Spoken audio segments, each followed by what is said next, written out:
Καλημέρα! Πάμε να ξεκινήσουμε, έλα. Είμαι η Εβίτα. Γεια σας, είμαι η Μαρία. Και είμαστε εθελοντές του προγράμματος Kids Save Lives. Τα παιδιά σώζουν ζωές. Σήμερα θα μιλήσουμε για τα εξής θέματα.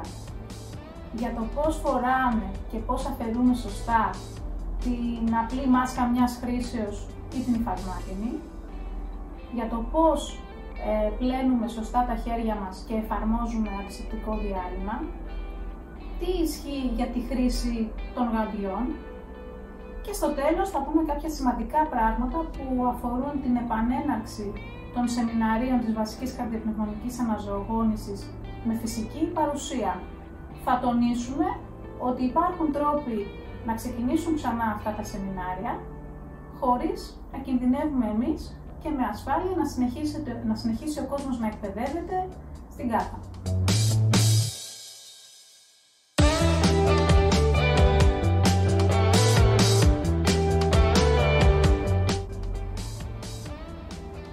Λοιπόν, εμείς εδώ από την Αθήνα με τη Μαρία είμαστε έτοιμες να ξεκινήσουμε τις καλοκαιρινές μας διακοπές.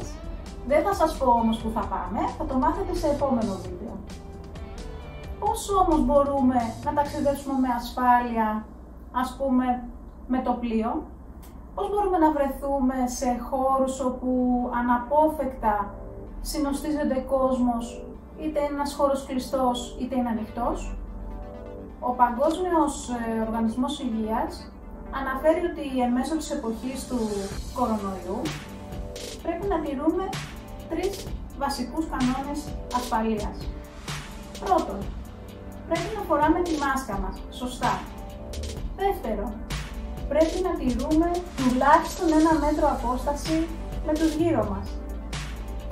Και τρίτον, πρέπει να πλένουμε τα χέρια μας συχνά και σωστά, τουλάχιστον για 20 δευτερόλεπτα, ή να χρησιμοποιούμε αντισηπτικό διάλειμμα.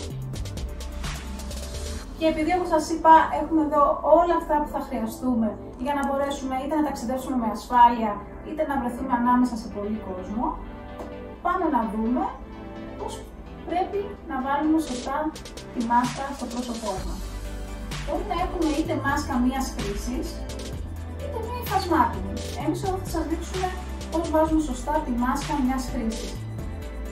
Να ξεκαθαρίσουμε ότι πριν ξεκινήσουμε να βάλουμε τη μάσκα μας, πρέπει να πλύνουμε ή να απολυμάνουμε τα χέρια μας. Εδώ λοιπόν η Μαρία θα βάλει τη μάσκα της, αφού πρώτα απολυμάνει τα χεράκια της με αντισηπτικό διάλειμμα. Η διαδικασία αυτή θα διαρκέσει 20 δευτερόλεπτα.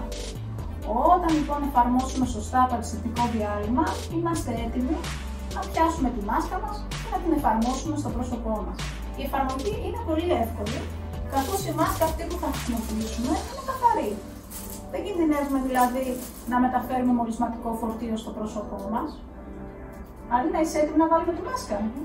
Ωραία. Για δείξε μας πώς πιάνουμε, έτσι. Από το λαστιχάκι. Τέλεια. Ωραία. Το σιγματάκι της μάσκας είναι επάνω. Η Μαριλίνα ήδη την τοποθέτησε, βάλει στο λαστιχάκι πίσω από τα αυτιά της και έκλεισε το σιγματάκι δεξιά και αριστερά από τη μύτη της, αλλά και την τράβηξε ώστε η μάσκα να εφαρμόζει κάτω από το πηγούνι. Η μάσκα, για να εφαρμόζει σωστά, πρέπει να καλύπτει την περιοχή του προσώπου πάνω από τη μύτη και κάτω από το πηγούνι. Έτσι, δεξιά και αριστερά έχουμε ελαχιστοποιήσει τα κενά αέρος. Δεν μπλέει εδώ η μάσκα στο πρόσωπό της, είναι πιο τεντωμένη. Αυτό. Τόσο εύκολο είναι να βάλουμε τη μάσκα μας. Και εδώ η Μαρίλινα που είναι ένα μικρό παιδί το έκανε με μεγάλη ευκολία, γιατί όχι εμείς. Λοιπόν, η Μαρία έβαλε τη μάσκα και πρέπει να την φοράει για κάποια ώρα. 1 ώρα, 2 ώρες. Πρέπει να τη φοράει τηρώντας όμως κάποιους κανόνες. Λοιπόν, αρχικά να πούμε ότι όσο φοράμε τη μάσκα, δεν πρέπει να ακουμπάμε το πρόσωπό μας. Ξέρουμε ότι αυτό είναι δύσκολο, ότι μπορεί κάποιες στιγμές να θέλουμε λίγο να τεντώσουμε το λαστιχάκι ή να φτιάξουμε λίγο την περιοχή της μύτης. Αν χρειαστεί να το κάνουμε αυτό, το κάνουμε με προσοχή και αφού πρώτα έχουμε κάνει αντισηψία με αλκοολούχο διάλειμμα στα χέρια μας. Εντάξει, δηλαδή αν εγώ θέλω να κουμπίσω τη μάσκα μου για να τη φτιάξω, καλύτερα να κάνω αντισηψία στα χέρια μου και ύστερα να την τεντώσω ή να τη στερεώσω λίγο καλύτερα, προσπαθώντας να μην ακουμπήσω καθόλου την πρόσθετη επιφάνεια της μάσκας. Μετά, τι άλλο πρέπει να προσέχουμε όσο φοράμε τη μάσκα? Αν η μάσκα μου υγρανθεί, είτε γιατί επειδή είναι καλοκαίρι θα υδρώσουμε πιο εύκολα, μπορεί να φτερνιστούμε για οποιοδήποτε λόγο, η μάσκα μπροστά θα είναι υγρή. Τότε πρέπει να την αλλάξουμε και να φορέσουμε μια άλλη. Ωραία, έστω λοιπόν ότι η Μαρία φόρεσε τη μάσκα της για όση ώρα επιβαλόταν ώστε να βρεθεί με ασφάλεια ανάμεσα σε κοινό και τώρα έρχεται η στιγμή να την αφαιρέσει. Πάμε να δούμε ποια είναι τα σωστά βήματα αφαίρεσης της μάσκας μιας χρήσης. Αρχικά είπαμε ότι το πιο σωστό και το πιο ασφαλές για εμάς είναι πριν να κουμπίσουμε το πρόσωπό μας είναι να έχουμε κάνει αντισηψία των χεριών με αλκοολούχο διάλειμμα. Έτσι λοιπόν και τώρα η Μαριλίνα θα κάνει αντισηψία για 20 δευτερόλεπτα και μετά θα αφαιρέσει τη μάσκα. Επειδή αυτή η μάσκα είναι μίας χρήσης, θα πεταχτεί. Εάν η μάσκα αυτή ήταν πολλαπλών χρήσεων, κοινώς μια υφασμάτινη μάσκα, σε ένα ειδικό σακουλάκι που κλείνει αεροστεγός, αυτό είναι ένα απλό σακουλάκι, θα την τοποθετούσαμε με προσοχή μέσα, θα κλείναμε το σακουλάκι και στη συνέχεια θα πλέναμε την υφασμάτινη μάσκα μας σε ζεστό νερό. Καλό είναι τις υφασμάτινες μάσκες να τις πλένουμε τουλάχιστον μία φορά την ημέρα σε ζεστό νερό.